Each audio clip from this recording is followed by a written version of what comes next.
Hello and welcome to my channel. I am Lumi and this is a little bit different of a video. I am part of a Cozy Creator collaboration group for Animal Crossing, and as this month is Disability Awareness Month, we wanted to bring attention to various disabilities. I'll be linking all the other content creators in this group who have already or will be posting videos about different disabilities all month. The disability I will be sharing about is obsessive compulsive disorder, or OCD. OCD is a mental illness. I have OCD myself. But before I get into details about OCD, let me first tell you something very important, okay? Okay, so right now, while I'm talking, I'm going to need you to not think about pink elephants. Do not think about pink elephants, okay? Okay, good. So we've got this little pink house and the little cherry blossom. Okay, I know it's kind of goofy, but obviously, what are you thinking about right now? What are you thinking about? Pink elephants? Me too. Yes, we have Paolo over here. I'm going to be doing a little HHP build for Paolo for this video about OCD. So first, you can't really do a build that's OCD. You know what I mean?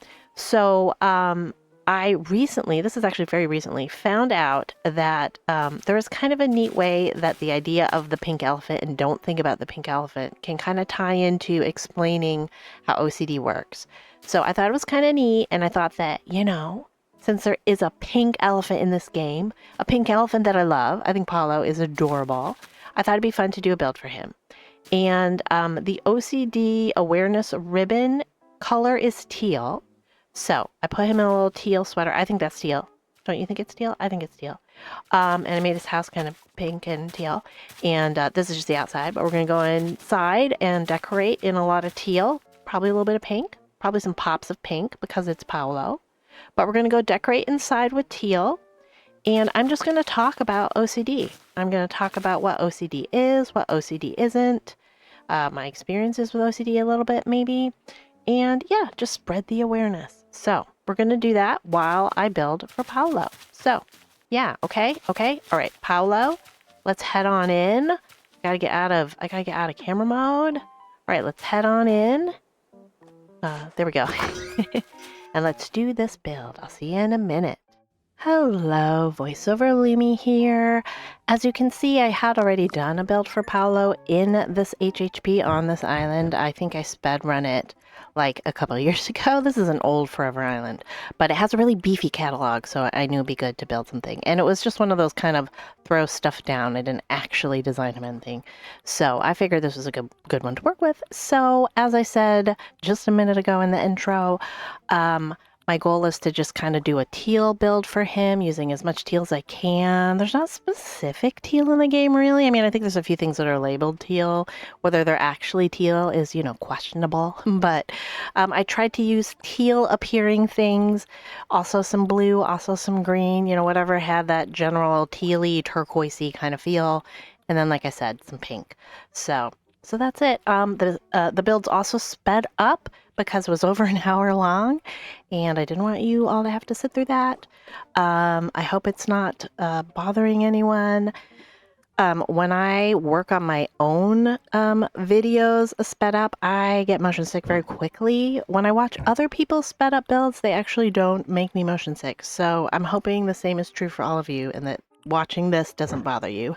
But if it does, I really apologize because I know what it feels like. I'm very, very sensitive and get motion sick super easy, but this was the only way I could do it, so hopefully it's okay. So anyway, to get back to what this video is about, I want to talk a little bit about OCD. So, as I said before, OCD is a mental illness, and there's a lot of misconceptions, kind of the way OCD is portrayed in sort of the media or memes or like kind of the jokes about OCD, that you're sort of, if you have OCD, you're a perfectionist or you like things lined up just so and all that kind of stuff. And while someone with OCD can be a perfectionist and can have the appearance of wanting things to line up and be just perfect and symmetrical and all that kind of stuff, it's a lot more than that. It's a lot more complex, a lot more complicated, and a lot more debilitating than that kind of thing would imply. It's almost like that idea is sort of a perfectionist personality, whereas OCD is, in fact, a disorder, obsessive compulsive disorder. And it can be just really pretty miserable. So I just kind of wanted to share that. I think that's the biggest thing about OCD is that a lot of people just don't understand, which is why I wanted to share about it. And so, like, the most basic explanation of OCD is it's about having obsessions, obsessive compulsive disorder, obsessions that come in the form of intrusive thoughts or images or feelings. And so, intrusive means these thoughts or feelings or images will come into your head, whether you want them there or not. And a lot of the time, they're usually disturbing. They don't align with who you are as a person, or they just just won't stop. And that's why they're intrusive. And that will create anxiety and fear in the person. And then the second piece is the compulsion. And the compulsions are actions. They can be physical or mental that are completed to kind of manage the distress of the anxiety of the intrusive thought. So these obsessions and compulsions will go around and around in cycles that can be very time-consuming and exhausting. Like a very simple example that's probably what people imagine when they hear OCD, if they're thinking more about the actual disorder, is the idea that someone has to wash their hands. So they get an intrusive thought that there's germs on their hands and they have to go wash their hands, and then they wash their hands, but they keep having the intrusive thought, no, your hands are not clean, there's still germs. They wash them again. No, your hands are not clean, there's still germs. They wash them again, over and over and over, until you sort of reach this point where you feel like, okay, they finally are clean. There's just this sensation. Sometimes it's almost a sensory sensation that they're finally clean, even though you've washed them like 10 times or 15 times or 20 times until they're raw and bleeding. And you finally get to that point where they feel clean, and then that's done. And then you have this relief that, like, finally that intrusive thought goes away. Your hands are finally clean until the next moment that you get, quote unquote, something on them. And then the whole thing starts again. So, of course, in that situation, if your hands are raw and bleeding, it's even like damaging to your body and not just time consuming. So that's just an example. And there's a lot of different themes in OCD. Themes are subtypes. People call them subtypes. The program that my oldest also has a fairly debilitating OCD. My OCD was quite bad when I was younger, but because I'm an old person, there was not nearly the kind of support and treatment options when I was a kid. And I was the kind of person who just hid my OCD because, like I said a little earlier, the intrusive thoughts can be very disturbing. They can, because they don't align with who you are. That's why they create anxiety and fear. And so a lot of times, if there's not support, if there's not people around you who are going to understand, you don't tell anyone. So that was what my childhood was. My OCD was very, very hidden. I had a lot of rituals I went through at bedtime once I was by myself.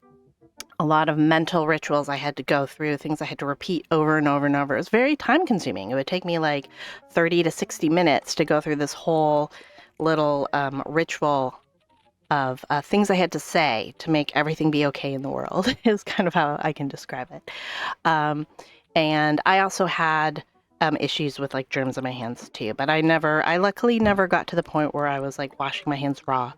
Anyway, I was talking about subtypes. So there's like contamination OCD. That's what people typically think of that I mentioned before, the like feeling like you have to wash germs off your hands or allergens off your hands or that kind of thing. And it can get to the point, this isn't something that's happened to me or anyone in my family, but from the different OCD groups that I'm in as a parent of a child with bad OCD, I'm in groups with other parents, and some of their kids will like need to like go and shower for like an hour, and then they get out, and within 5 minutes they have to get back in the shower, and it will go on and on for hours if they have very bad contamination OCD. You can also feel contaminated by emotions or feelings. I've heard really just what's the word I'm looking for? Just super sad stories of kids who actually feel like they're contaminated by the emotions of other people, even their parents. So they can't be in the same room as their parent because that emotion will contaminate them, and so on. So that's like in a very extreme form, obviously. But so it can kind of range from mild to extremely severe. And that's why, like, the idea that it's just about perfectionism or that kind of thing can be kind of damaging and kind of hard for people with real OCD to hear, because it really just minimizes what it's like to live with it. And even I, who probably have a more mild form or have experienced a more mild form, it was pretty time consuming and difficult for me. And I have intrusive thoughts daily. I've just learned how to manage them. And you manage them pretty much through the gold standard for treatment for OCD is called ERP. It's exposure response prevention. And it's basically where you have to sit with the discomfort of your intrusive thought. So you have an intrusive thought, oh my gosh, I have germs on my hand. And then you go, maybe I have germs on my hand, maybe I don't. But I'm not going to wash them because maybe I do, maybe I don't. But we're not going to wash my hands right now. And you sit with it, and you can't try and come up with something else. You can't like wipe it on your shirt or put some hand sanitizer on it. You have to just sit there with the uncertainty of whether or not you might have something on your hands until it will eventually fade. And if you do that enough times, if you've practiced that enough, you get to a point where you can kind of let it go. And one of the ways that it's kind of described these intrusive thoughts is that in a person without OCD, you actually get intrusive thoughts. And this is where the pink elephant comes in, because an intrusive thought is something you don't want to think about. It's something you don't want to focus on. And so someone says, don't think about a pink elephant. Of course, immediately you think of a pink elephant. And that's kind of what an intrusive thought is like. Wait, don't think about that. Oh, it's going to come in and pop in your head. Now, in the case of a pink elephant, you think of the pink elephant, you laugh, haha, that's funny. You said not to think of one, I thought of one. Okay, moving on. That's what it's like for a person who doesn't have OCD. If you have OCD and you have an intrusive thought, not about pink elephants, but, about contamination or whatever your subtype is, or multiple subtypes, people have multiple subtypes, you will have this thought come in and you can't get it to stop intruding. And it's kind of, in one way it's described, especially for kids, is that it's almost like you have a spam filter that's not working.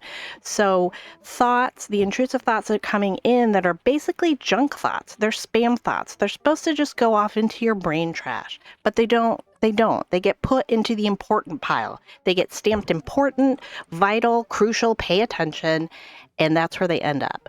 And so ERP is really about kind of reorganizing them into the spam and the junk thoughts that they are, and learning to sit with the discomfort of them till you begin to realize and kind of almost like rewire your brain to let it go. And yeah, that's basically it. So I have become much better at this because I'm old, because I had a milder form.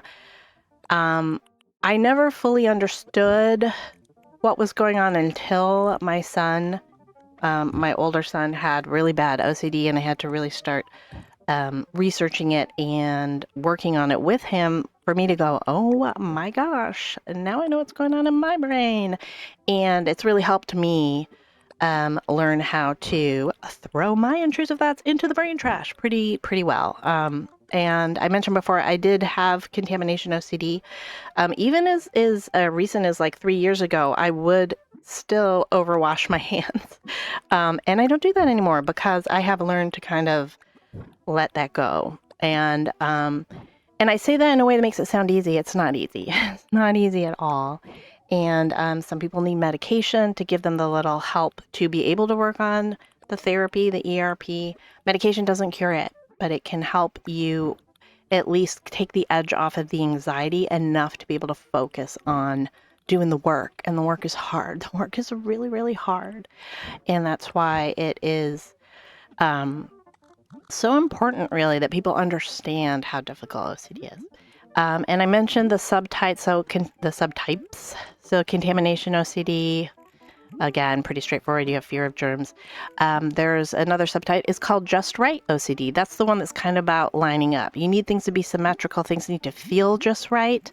And if they're not, you have to keep redoing them. It can even be something like you're trying to turn off the sink and one side isn't quite turning off the right way and you have to do it over. But then, wait, it's still not quite right. Do it again. Still not quite right. Do it again. Still not quite right. Do it again. And 30 minutes later, you're finally able to leave the sink because you finally got it to feel just right. And so it's beyond like perfectionism. It's like debilitating and the intrusive thought that like it's not right. Nope, it's still not right. And sometimes the compulsion you need to do is very straightforward. Sometimes, you know, it kind of makes sense with what you're dealing with. So like the contamination OCD, you're worried about germs, so you wash your hands. Sometimes it doesn't even make sense. It's just kind of some strange thing out of nowhere. There was actually a video we had to watch when my son started his OCD therapy from the clinic that we go to, and there was a therapist there who was talking about his own OCD and how he had one day he had gone to shut his car door, and you know when you shut it and it doesn't quite close all the way, it just kind of almost catches. Right when that did that, right when his door almost caught, his phone rang. He answered his phone. His mother had been in a terrible accident and he had to rush to the hospital to see her.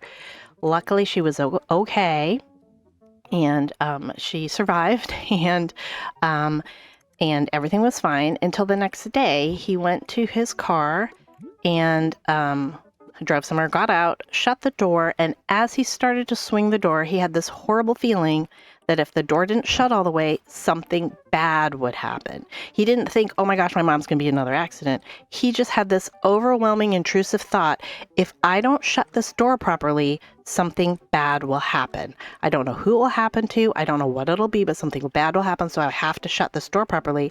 And he would have to slam it really hard so it shut properly. But then he would be like, wait, what if that wasn't enough? And then he reopened it, have to slam it again, reopen it, slam it again, reopen it, slam it again, over and over and over. That's kind of like what the flavor of OCD is and kind of what it's like living with it when it is so difficult. So, yeah, so that's it.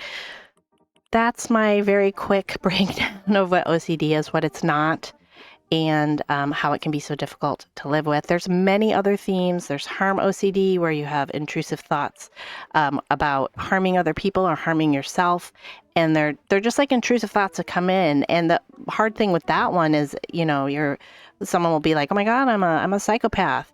And you're not actually, the thought that you might hurt someone is so disturbing and so upsetting because it's not who you are, that causes huge anxiety. And so you know, that's why that one is a terrible one to deal with. And then there's morality OCD, where you feel like you're a bad person. And there's a few others. I can't remember them all off the top of my head right now. So I'm just going to leave it at that. You can always look up, you know, information online about OCD if you're more interested in it, or if hearing about this makes you go, oh my gosh, I wonder if I have that. There's lots of help to be had out there. In fact, I will share some links in my description about more descriptions of OCD, more information on the subtypes, and the particular clinic. These are from the clinic that we go to, which we really love. It's called NoCD. It's where we have our therapists. We have virtual therapy sessions for my oldest, and yeah, so that's it. I don't know. I hope I've described this well. I'm sure I've left out a bunch of stuff because I was going to write a script for myself and I was just having a really hard time. So I've just kind of winged it. Winged it.